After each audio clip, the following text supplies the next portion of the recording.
What's good, everybody? I'm back with another video again here to get my thoughts and opinions and topics that I want to talk about. And as you can tell by the title of this commentary, I will get my 2 cents on it as always. So here I go. Now, we're in the month of February, and it's Black History Month, and I want to drop this commentary that's called "The Misrepresentation of Dr. Martin Luther King Jr."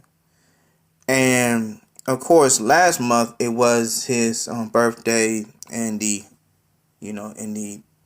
holiday of his birthday. I quite noticed not only this year but last year and also previous years is that Dr. Martin Luther King Jr.'s legacy is somewhat has been misrepresented, especially when you have white-owned corporations that keep playing the "I have a dream" speech. And of course, if you know your history on Dr. King, he has been known for a whole lot more. So I'm gonna run these 3 points, and then I will log off on this. The very first one is that the mainstream media, during the civil rights era hated Dr. King. If you don't believe me, please look up old 1960s footages of certain news organizations at that time, especially after his assassination, when they called him Dr. Martin Luther King. And I noticed, I noticed how many of our people within our community love to use the word coon or Sambo or something like that. For me, I may use Sambo, but I don't use the word coon. But I'll get to that in another commentary. My second point that I like to make is interracial dating and marriages wasn't Dr. Martin Luther King's message. Even though of course, in his I have a dream speech, and even though that he want blacks and whites to be integrated with one another, that wasn't his overall message.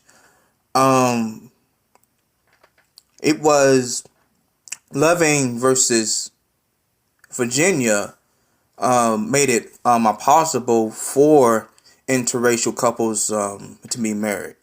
But once again, it wasn't Dr. King's overall message.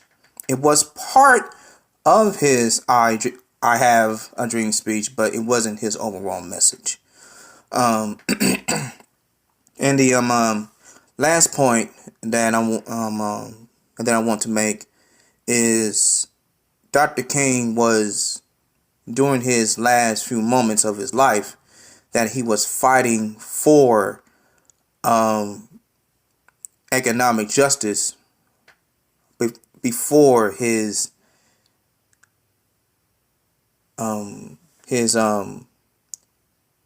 assassination. Excuse me, long pause.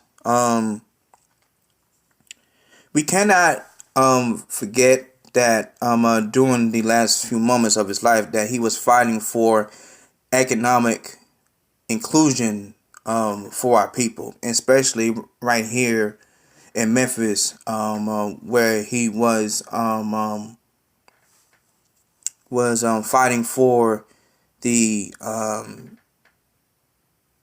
the forgive me, the sanitation excuse me, the sanitation workers, excuse me. And like I said, we cannot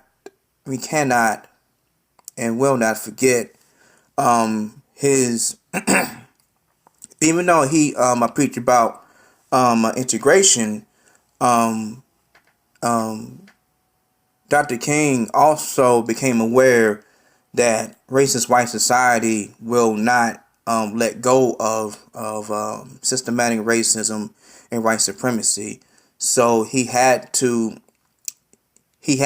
switch his message to black people having economic inclusion, and that including he was, and I forget about this point where he was against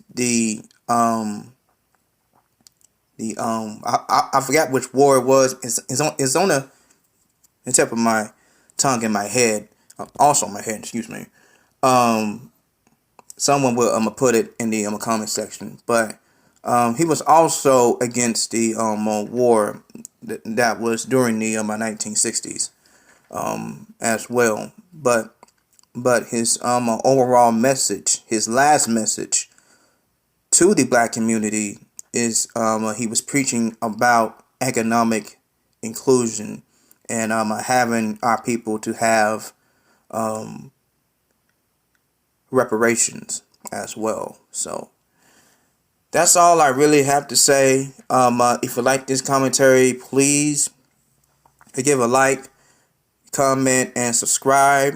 And I'll be back for more commentary. So I'm out. Peace.